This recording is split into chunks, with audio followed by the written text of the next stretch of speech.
Dallas on air. 17 years of real talk, real stories, and real Dallas. From the heart of Texas to the ears of the world.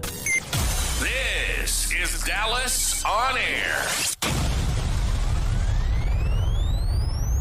You're tuning in to Funky Disposition, where menopause meets the mood swings. Real talk and good vibes. Hope, hot flashes, cold truths, it's a funky ride. Let's talk menopause and take it all in stride.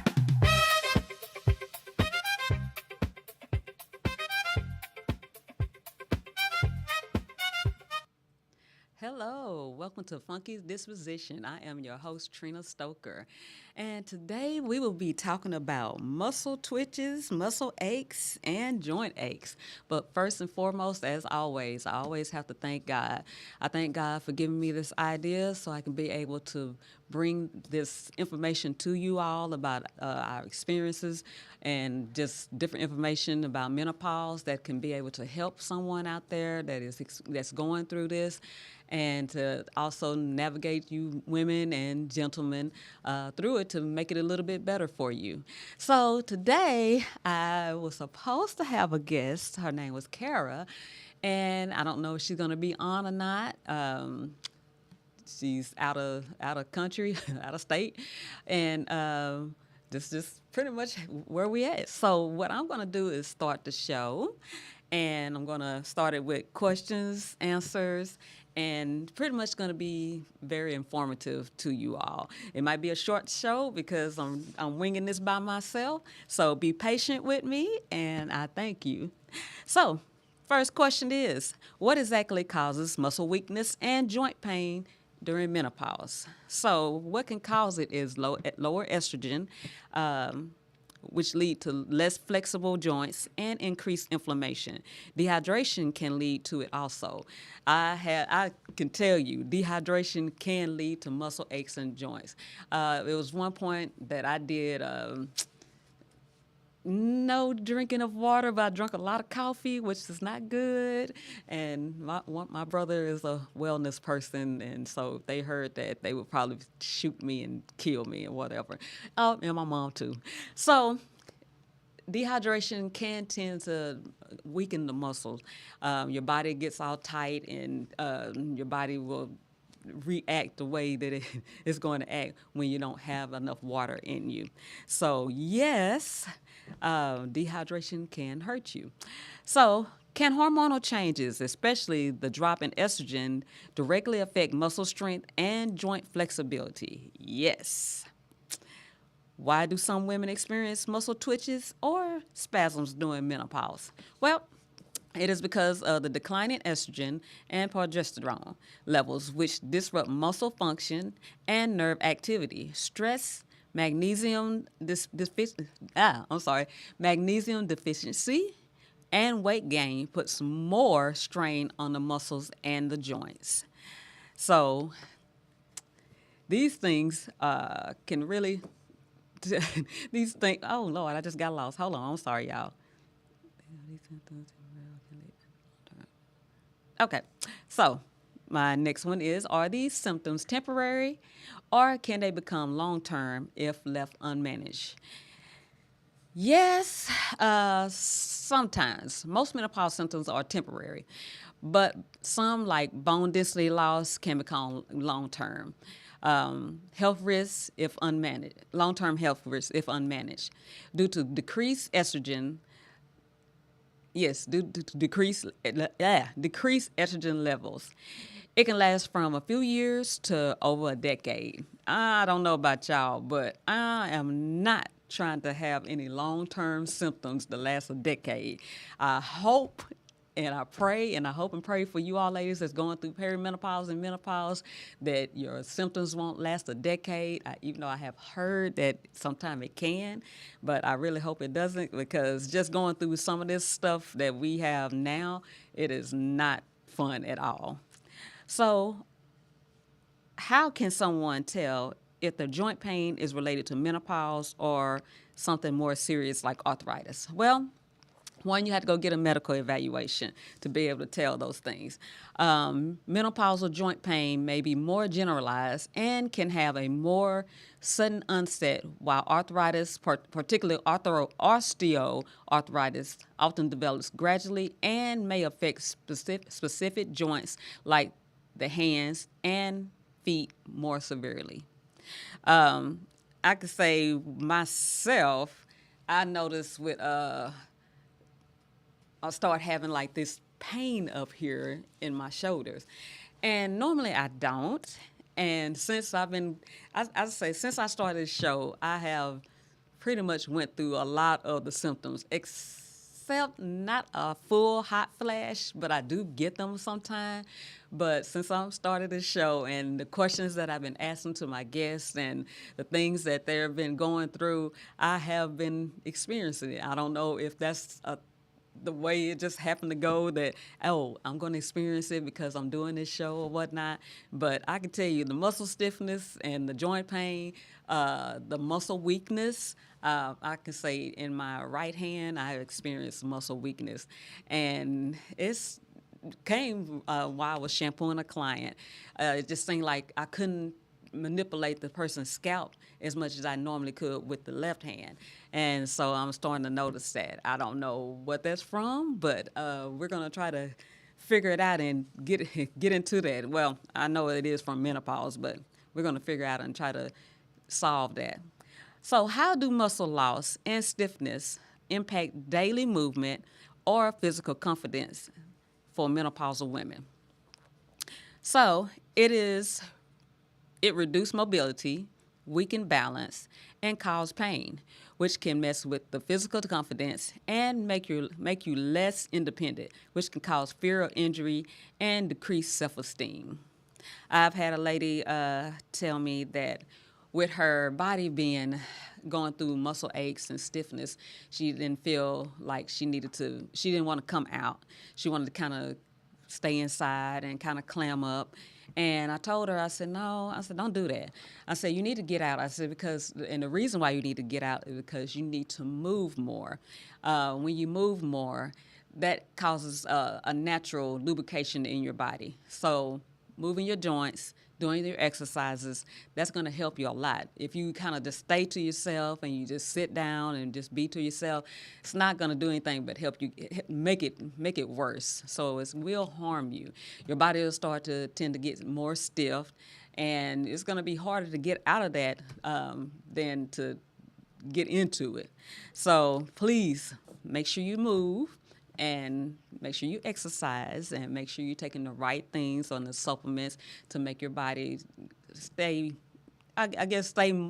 mobile.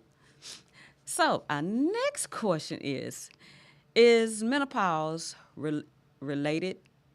Is menopause related inflammation a key factor in joint or muscle discomfort? Yes, it's called musculoskeletal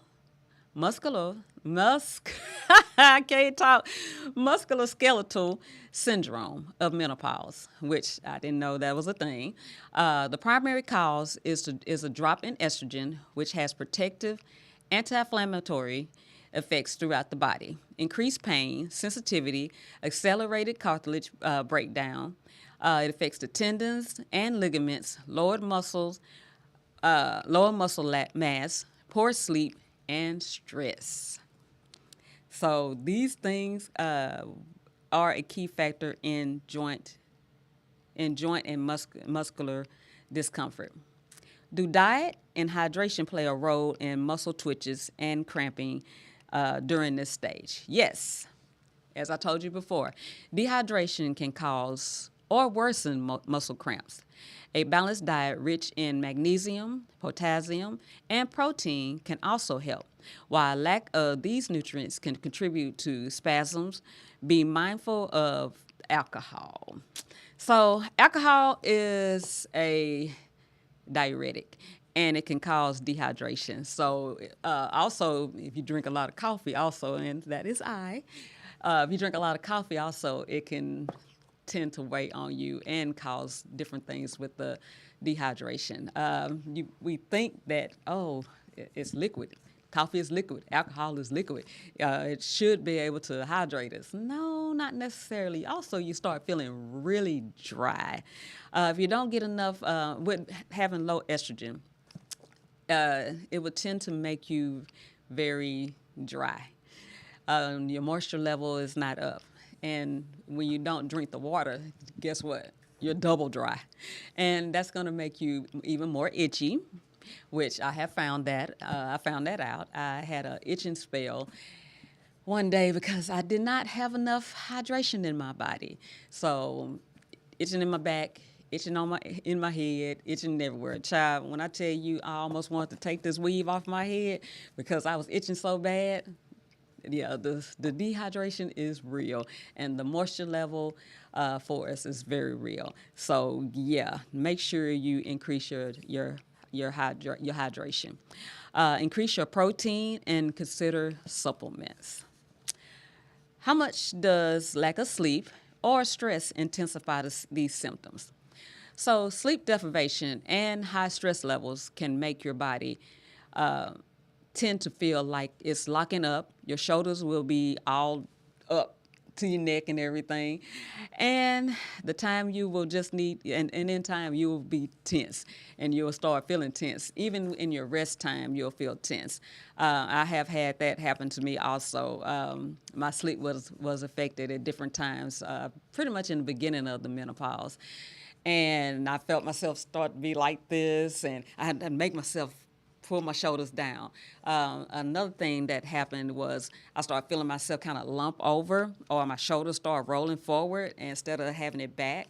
And that's just because of your lack of estrogen, which can mess with your muscles and your joints, and that causes a whole problem with your I guess you'd say your body posture. So you have to always make sure your body is kind of up, and make sure that you get your hydration, and to make sure that you get enough sleep. If you're not getting enough sleep, you will feel it in your rest. When you wake up, you'll still start feeling unrested. It was times where I woke up and I didn't feel like I had enough sleep. I didn't feel like that I was restful. And sleep deprivation with menopause is very real. You will start feeling the effect from it. Your body will start feeling tense and everything. Y'all, I'm trying to breeze on through this. Y'all be patient with me. I'm just trying to work through this. This is the first time that I had to carry this show by myself, and I think I'm doing okay. I'm trying to get on through it, and I pray and ask the Lord to just keep me going through this, and we're going to just keep on breezing on through. I might be saying a lot of ums and this and that or whatever, but we're going to keep on going on through it, man. So what roles does physical activity play in maintaining strength and mobility?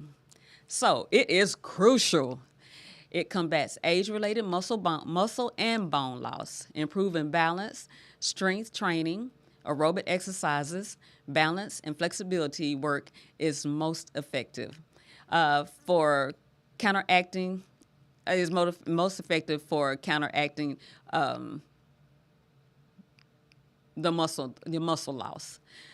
Regular exercise help build lean muscles, which boost metabolism and strengthen bones to reduce fractures risk, and it helps with maintaining weight loss, weight gain, heart health, and mental well-being.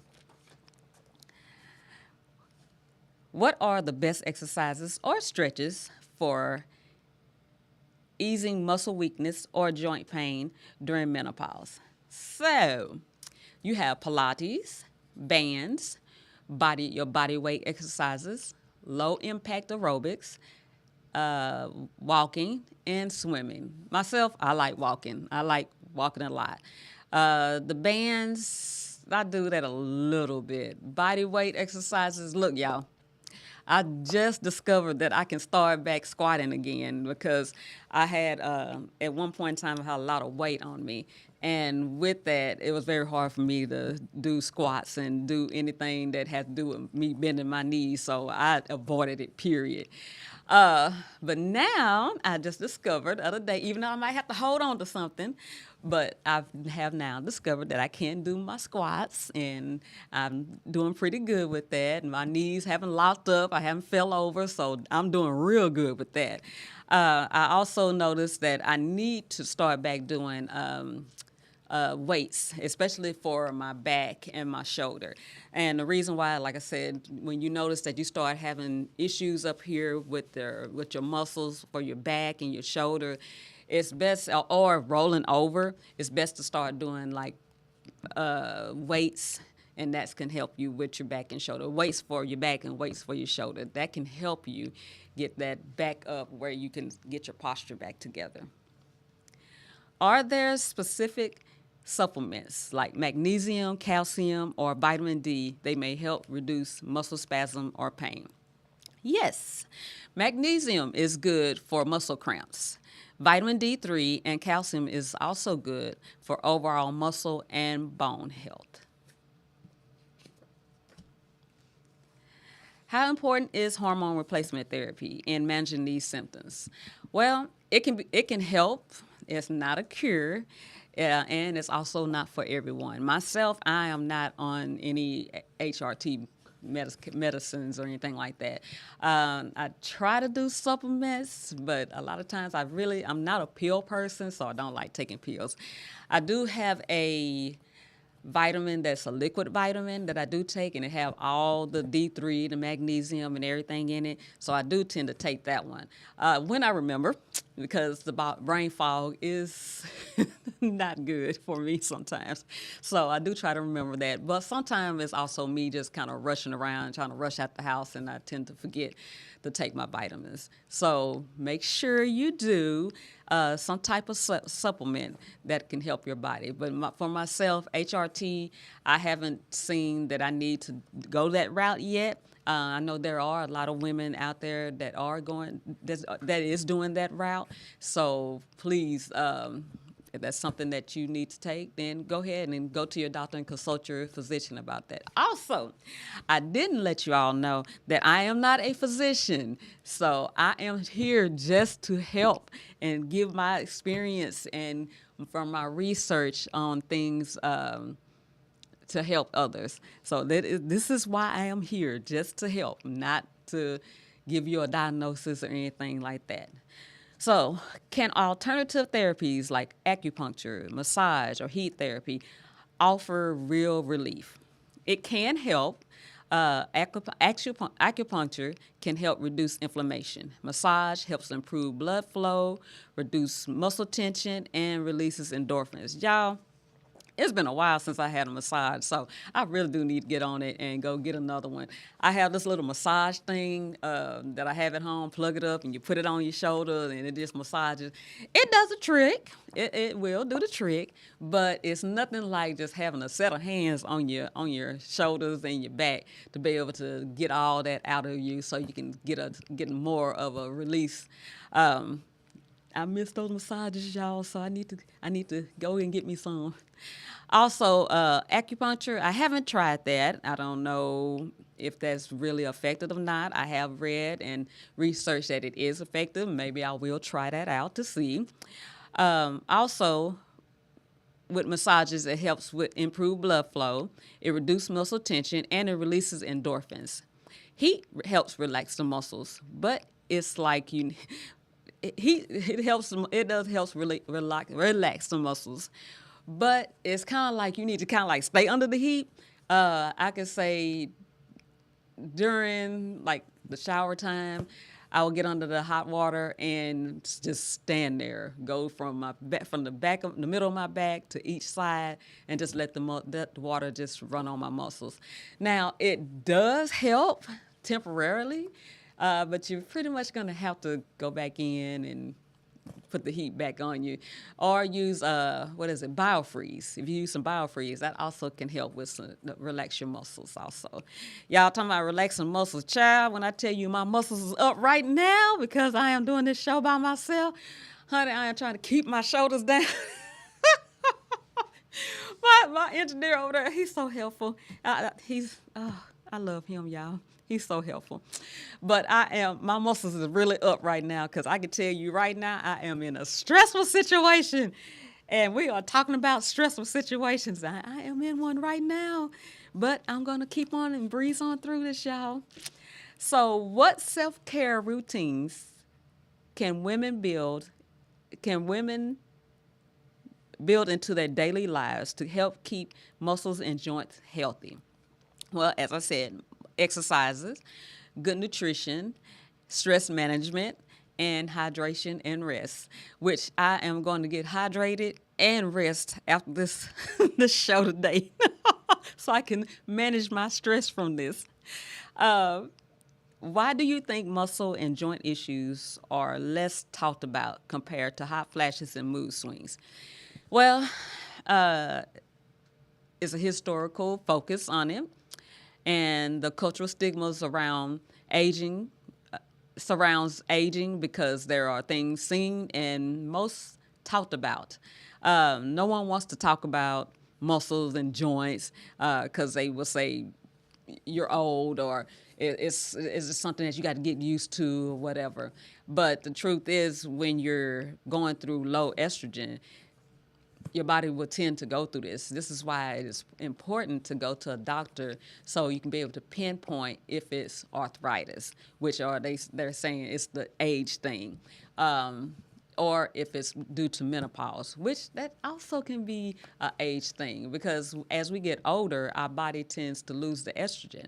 So I know they're saying it could be an age-related thing, but menopause is also an age-related thing. As we're going through and getting older, our body decreasing these things, and it's just a natural thing that our body have to go through. So this is the reason why people are not talking about it like they need to. It doesn't. Oh shoot! I just got lost. Oh, so with estrogen, I'll say with estrogen being gone, it's like oil not being in a car.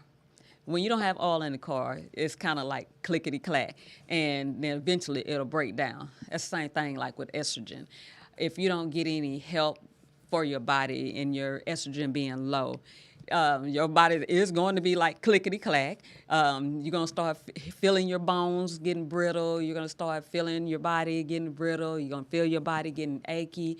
And eventually it's going to break down if you don't take care of it and help it with the things that you need to help it with, which is the sleep, the stress management, making sure you're taking the right supplements, making sure you're having your D3, making sure of all those things. So your body is a well-oiled machine, and you need to make sure it stays that way. So having the right supplements, and that's going to help you a lot. So how can women advocate for themselves when doctors dismiss their pain as just aging? You know, some, and I say again, some of these doctors out here, if they're not specialized in menopause, they will discount what you're feeling, and they may not have sympathy for what you're going through, and they may say, you know, it's just due to you're getting older, so you're bound to have these things go on, instead of them caring about what you are going through. You need to document your symptoms. Describe how your symptoms disrupt your quality of life. And if they are still not acting like they want to care about what you're going through, then what you need to do is get a second opinion or find just a whole total another doctor that actually do care about what you're going through and what your symptoms are like. I know they do have menopause doctors out there, people that do care, that go into menopause health. So you go to those people that are really being able to help you. Holistic doctors, they'll be able to help you out. talking to other friends and other people that's going through this. They'll be able to help you out. So don't let any doctor discount what you're feeling, even if it's like from a mental standpoint.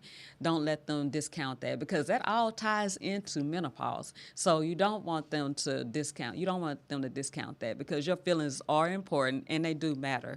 So please make sure that you stay on that. What myths or misconceptions do you want to clear up about menopause and body ache? That they are simply an unavoidable part of aging. It is often directly related to hormonal changes and can be managed effectively. But also, age-related and lifestyle issues can contribute to body aches, weight gain, or weight loss. Sometimes you have too much weight on you and going through menopause. It can cause aches and pains. Sometimes you have too much weight off of you. It can cause aches and pains, because you can be, I guess, I almost kind of say you can be kind of brittle like.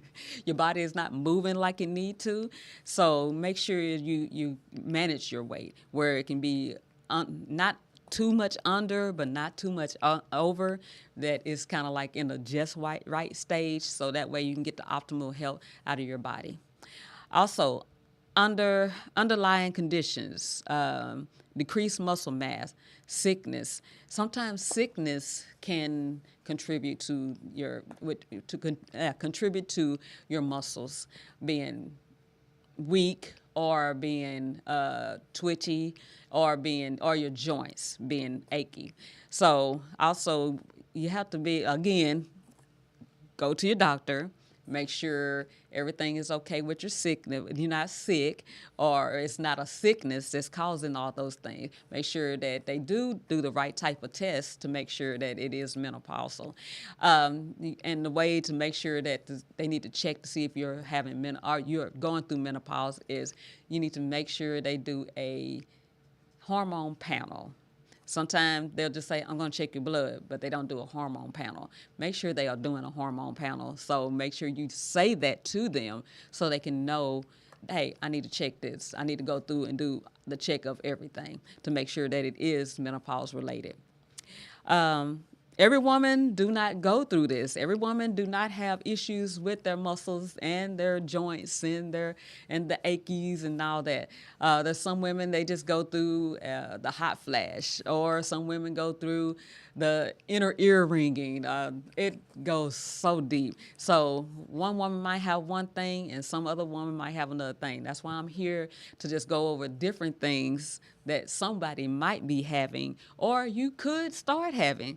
So I'm just here to inform you on all these different things.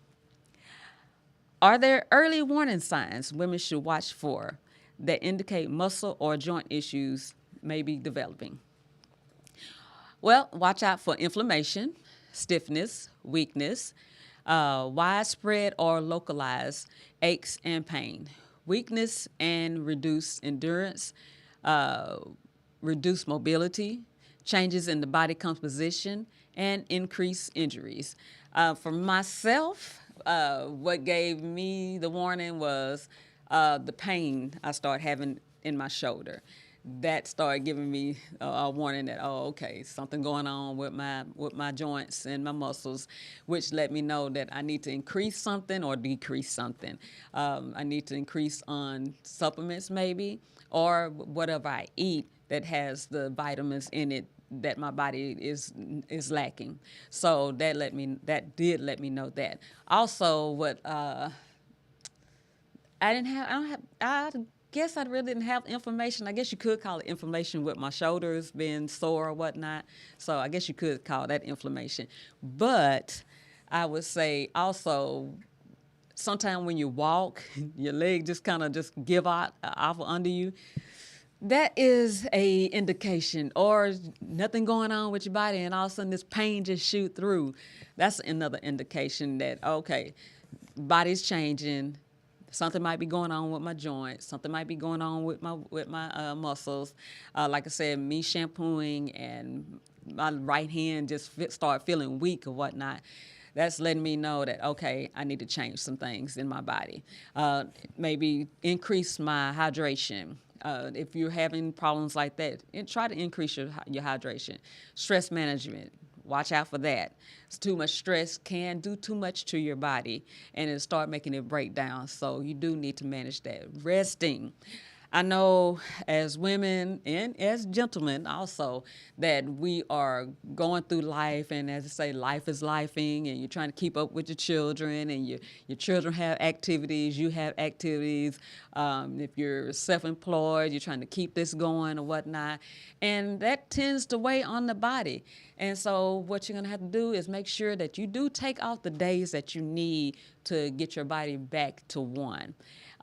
Take the time to go get that massage, or go walk on the beach, or go walk by the water, or just go walking, period. Take the time to just kind of go into your secret place and just pray, or to talk to God, or just to meditate and to just bring yourself back down. Take some time to take deep breaths and to be able to get yourself back together so you can be helpful for yourself before you can be helpful to someone else. Love yourself and make sure that you know that you are important. You can't be any help to anyone if you're down on yourself. So please take that time and do those things for yourself. If you could give one piece of advice to women struggling with pain, stiffness, or weakness, what would it be? Stay active. Get rest. Movement produces a natural lubricant. Please try not to stress and turn it all over to God. Again, I'm a big advocate of God cures all. And you really have to take that time to spend time with God in order to get your body back right. I stay in my closet praying and asking God to help me on this, or to reveal things to me to be able to get my body back to one. Our body is our temple, and He gave us our body, and in order for us to present ourselves back to Him, we need to think about presenting ourselves back to Him in a way that is good and natural, not something that's just raggedy or whatever. God presents things to us in a positive way, and we're always praying and wanting Him to do things for us. Well, think about, He's not giving you halfway, and He's not giving you raggedy. So present yourself all the way, and don't give Him raggedy. So those are things that I try to think about in order to get my body to the optimum level and working in the optimum way, so that it needs to be with this menopause thing. I know it's just a natural thing, and we're going to go through it. There are some women that go through it and they don't know that they're going through it, and there's some women that's going through it and they know they're going through it. So it is very important to be able to keep your body together, so you can be able to navigate through this menopause thing. So you all, I want to thank you all for tuning in. I thank you for just being patient with me as I'm going through this here. This is a test, and I look at it as a test. God doesn't do things by accident. There was a reason why I was supposed to do this by myself, and I'm very thankful that I was able to do it. I don't think or I want to speak anything negative on my guest that was supposed to be here. I thank her for the time that she gave me for even letting me introduce myself to her. And I'm just thankful for being able to present this. I always do my homework just in case things like this arrive. So I'm here to be able to present this to you all. So thank you all for joining me. You can go on all the platforms. I am on all the platforms, y'all. I'm on YouTube, Facebook, TikTok. What else we got? Instagram. And I'm also on the podcast platforms. I'm on iHeart, Spotify, Amazon.